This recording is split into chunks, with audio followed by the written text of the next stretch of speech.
ค่ะกราบสวัสดีFCทั้งช่องของสงกรานต์นะคะมื้อนี้จะมีแนวทางตำลาวของ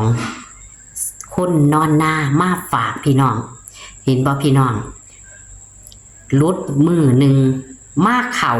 าสองเข่าทั้งบนทั้งล่างเลยพี่น้องเอ้ยคนนอนนา17 สิงหาคม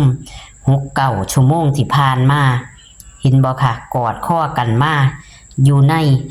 อยู่เลขวิ่งเลขติดจับคู่เข่าทั้ง07เข่าทั้ง76ออก67เนาะค่ะพี่น้อง046707ค่ะพี่น้องเลขออกสุดยอดเลยค่ะอย่าเผลออย่าพลาดนะคะพี่น้องอย่าเผลออย่าพลาดนะคะผู้ใดเผลอผู้ใดพลาดก็จะบ่ได้รับโอกาสดีๆจากคนนอนนาเข่าทั้งบนทั้งล่างสุดยอดเลยค่ะสุดยอดเลยเอามือนี้นะคะมืออื่นนี่นะคะมืออื่นวันที่18เนาะค่ะ18พอเพิ่นจะให้เป็นตัวใดนะคะเฮามาไปรับชมรับฟังเสียงสัมภาษณ์กันได้เลยค่ะ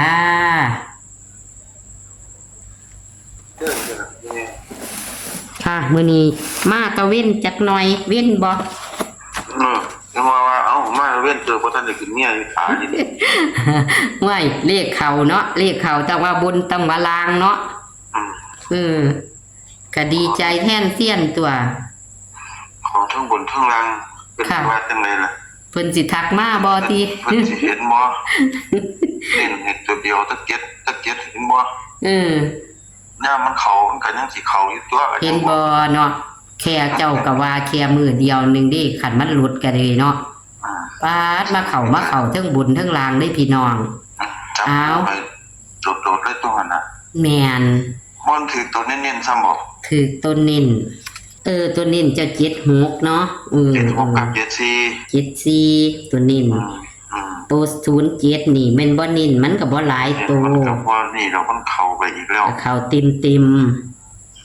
ปาดพี่น้องอ้าวเป็นกำลังใจให้คนนอนหน้าเด้อค่ะพี่น้องเอ้ยเข้าเต็มค่ะปานนี้มันได้เข้าแล้วเขาคักเขาแน่เขาทั้งบนทั้งล่างวิ่งกับเขาตัวนิ่นเนาะ7แม่เอาก็ให้7ตัวเดียวมันก็สิบ่เข้าอยู่บ่ใช่มั้ย7ตัวเดียวก็สุดยอดค่ะสุดยอดพอดีเฮ็ดแล้วพอดีเลยแม่แต่ว่าเบิ่งอยู่มันสิ3ทุ่มกว่าแล้ว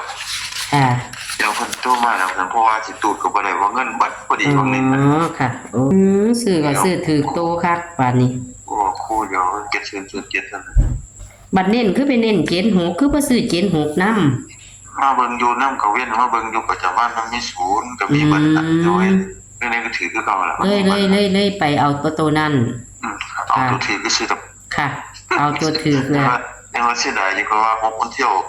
9697มันบ่ดีครับดีก็เลยลงมาหา0ค่ะเลยตัดสินใจเอาตัวเดียวสิแล้วมันค่อยเข้าค่ะดีใจนำแต่ว่าซื้อว่าเขาจักเที่ยเข้าคักๆแล้วค่ะเอาต่อยังว่าบอกไปผู้นึงเพิ่นว่าถือ70 บาทว่าซั่นถือทั้งบนทั้งล่างว่าติบาทเอาซื้อญี่ปุ่นมันได้ตัวละ100ได้มั้ยค่ะ100ค่ะมันได้ถือทั้งบนทั้งเข้าแม่ค่ะพอแล้วแรกขึ้นไปรอดค่ะพี่น้องเอ้ยถักมาเด้อพี่น้องเอ้ยสิให้นำชากาแฟเพิ่นก็เลยกำลังเฮ็ดไถท่าเรียกต้นซาดแน่น่ะเดียวเบิ่งก็เบิ่งเป็น1,000 2,000อยู่มันจักไปซื้อให้เฮาบ่ซื้อค่ะเอาเลยค่ะเขียนไปค่ะ2 3 4กลับขึ้นมา2 3 4มั้ย2 3 4 108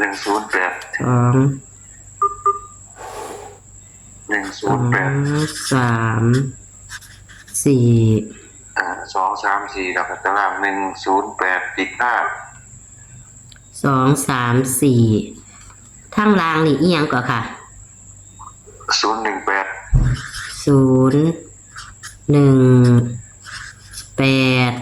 ติด5 หอยหา เจ็ดบ่อนะตัวเก้า ค่ะหอยห้า ค่ะเจ็ดก็มีอยู่บ่ละมันเป็นตัวเก้ามันบ่มากที่มันมากแล้ว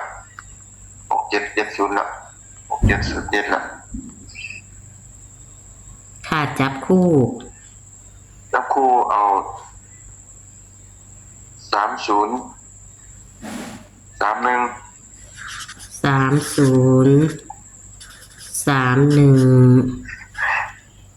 5373ครับ4181 ตัวกันมัน33กับ38นะกัน38ครับค่ะตัวนั้นเอา3ตัวเดียวเด้อ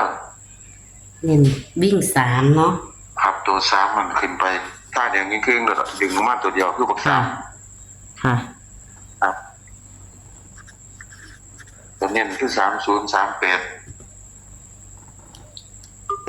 ถ้า0ตัวเก่าถ้าเดินก็สิไปติด3เปลี่ยน3ได้ก็ดีเบิดล่ะว่าเอาแต่3พอง่ายๆแค่3038เนี่ยได้2คู่3038นิ่น2ตัวค่ะ3038 3537ยังก็ดีเบิดน่ะคือ3ไปฮอดเป่า33ผู้วิ่งกับ3ผู้มักหน่อยก็ซื้อ2คู่คือบอกเมื่อเช้านะผู้มักหน่อยก็ซื้อ2คู่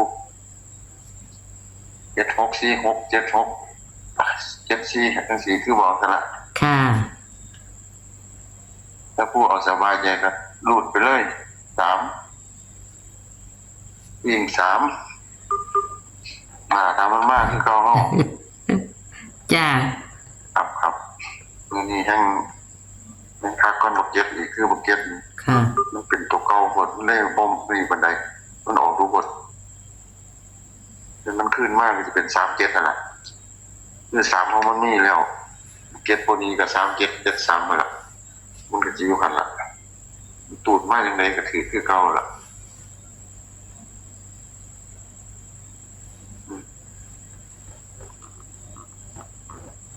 ตัวดินก็คือเอา3ตัวเดียวคือกันแม่นบ่ค่ะ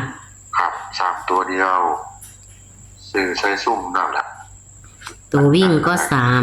3ตัวเดียวค่ะเอาขอให้มาอีกเนาะครับ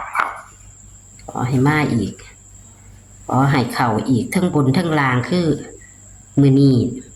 มันได้เดินแล้วมันเดินได้แม่จังว่าอาทิตย์อันนี้บ่4มื้อ5มื้อ6มื้อมันยังเดินไปเบิดครับฮอดอาทิตย์พุ่นนี่แล้วบักเปลี่ยนเนี่ยผมว่าบ่เอาเพราะว่ามันบ่ให้เที่ยวมันหน่อยมันมาออกเที่ยวแต่ว่า80ลงนึงสิเด้บักเปลี่ยนนั่นน่ะค่ะเพราะเนี่ยมันบ่ค่อยมีคนจับเด้มันเป็นบ้ายังออก80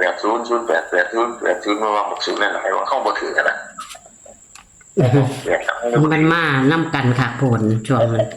30มันน่ะเนาะก็มาค่ะนี่ก็เข้ามาแต่นำกันเนาะค่ะบัดนี้เฮาเนาะขอสรุปเนาะบัดนี้เนาะขอบคุณเด้อค่ะเด้อที่ให้แนวทางตัวนิ่นก็คือ30เนาะค่ะ3038เนาะเอาใส่บัก3มาละค่ะยังไปเจ็บถิ่มบัก3มาน่ะขอให้เข้าอีกค่ะเอาแน่นอนบักเขาครับพุ่นเอาฮอด3วันพุ่นเอาฮอดค่ะไปปานนั้นล่ะค่ะขอบคุณค่ะค่ะสวัสดีค่ะ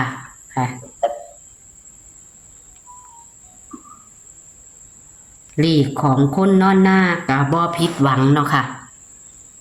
ลีกเพิ่นกับบ่ผิดหวังเขาทั้งบนทั้งล่างนะคะพี่น้องเขาบนเขาล่างเลย07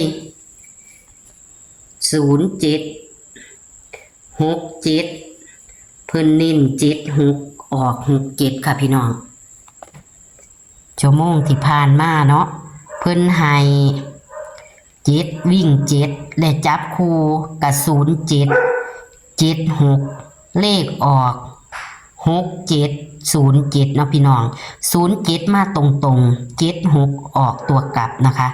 แต่ว่าเป็นตัวเน้นนะคะ สุดยอดเลยค่ะ สุดยอด ตามต่อวันที่18ค่ะพี่น้อง18สิงหาคม69วันอังคารนี้นะคะ